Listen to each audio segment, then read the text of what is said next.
सुप्रभात बच्चों। मैं अभय प्रताप, आपका हिंदी शिक्षक, आप सभी का हिंदी की कक्षा में स्वागत करता हूं। आज हम सभी अपना दूसरा पाठ सेखीबाज मक्खी का पाठ करेंगे और साथ ही साथ पाठ में आए नए शब्दों को जानेंगे। आइए नया पाठ प्रारंभ करते हैं। सेखीबाज मक्खी। सबसे पहले नया शब्द है सेखीबाज। सेखीबाज मीन्स जो व्यक्ति हमेशा अपनी तारीफ करता हो, सिर्फ हमेशा अपनी बढ़ाई करता रहे, उसको बोलते हैं सेखीबाज। और पाठ का नाम है सेखीबाज मक्खी। अतः इस पाठ में एक ऐसी मक्खी है जो हमेशा अपनी ही बढ़ाई करती रहेगी। आइए उस मक्खी के बारे में जानते हैं। शुरू करते हैं। एक था जंगल, उस जंगल में एक शेर भोजन करके आराम कर रहा था। इतने में एक मक्खी उड़ती उड़ती वहाँ आ पहुँची। शेर ने 2-3 दिनों से स्नान नहीं किया था, इसीलिए मक्खी शेर के कान के एकदम पास भिन्न भिन्न भिन्न करने लगी। क्या करने लगी? भिन्न भिन्न भिन्न करने लगी। ये भिन्न भिन्न क्या है? ये मक्खी की आवाज़ है। मक्खी कैसे बोलती है? भिन्न भिन्न भिन्न करके बोलती है।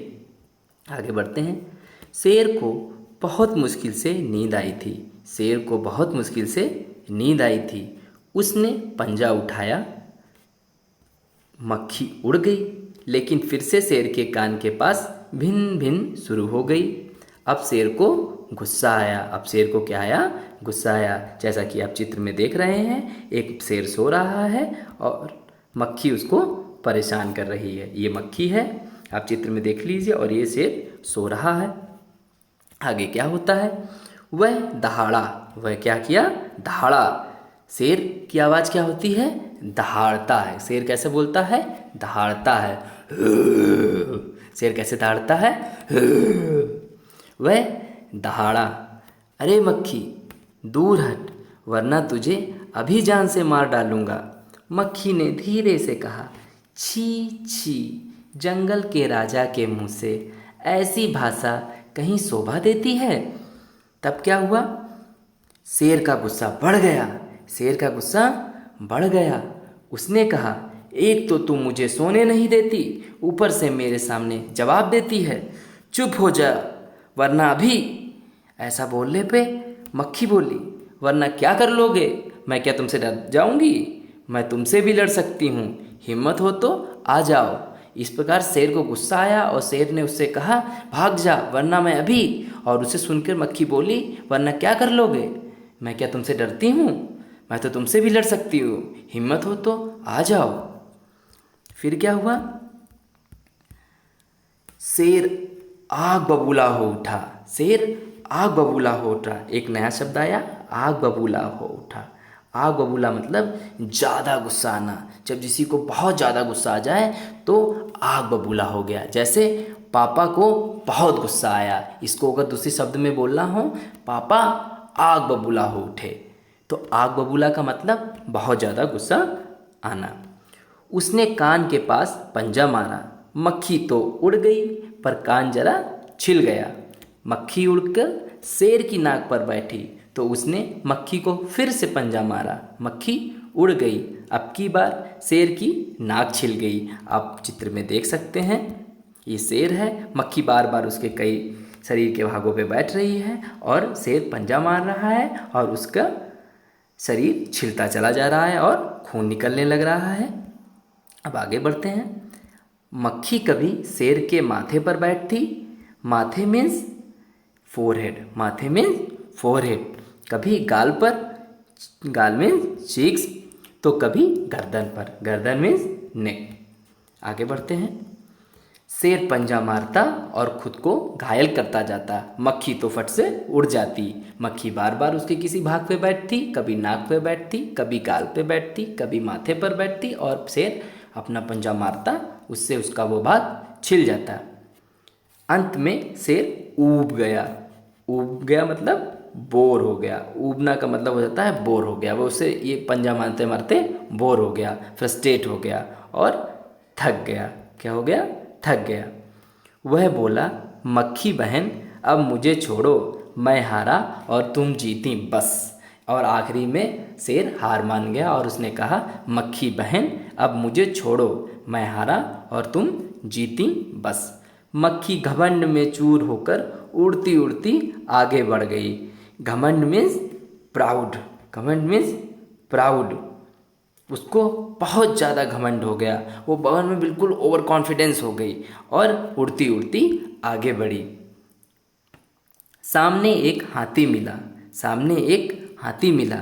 मक्खी ने कहा, अरे हाथी मुझे प्रणाम कर, अरे हाथी मुझे प्रणाम कर।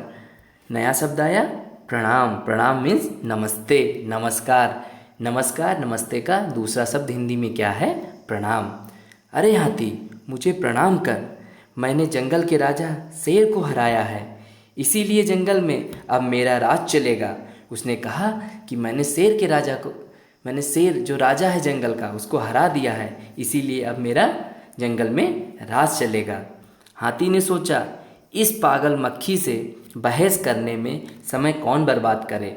हाथी ने सोचा कि इस पागल मक्खी से कौन बहस करे। बहस मतलब कन्वर्सेशन, कौन उसे आर्ग्यू करे और अपना समय बर्बाद करे। हाथी ने सूंड ऊपर उठाकर मक्खी को प्रणाम किया और आगे बढ़ गया। सामने से आ रही लोमड़ी ने यह सब देखा। लोमड़ी मंद मंद मुस्कुराने लगी। मंद मंद माने धीमे धीमे, मंद मंद माने धीमे धीमे, स्लोली स्लोली। लोमड़ी मंद मंद मुस्कुराने लगी।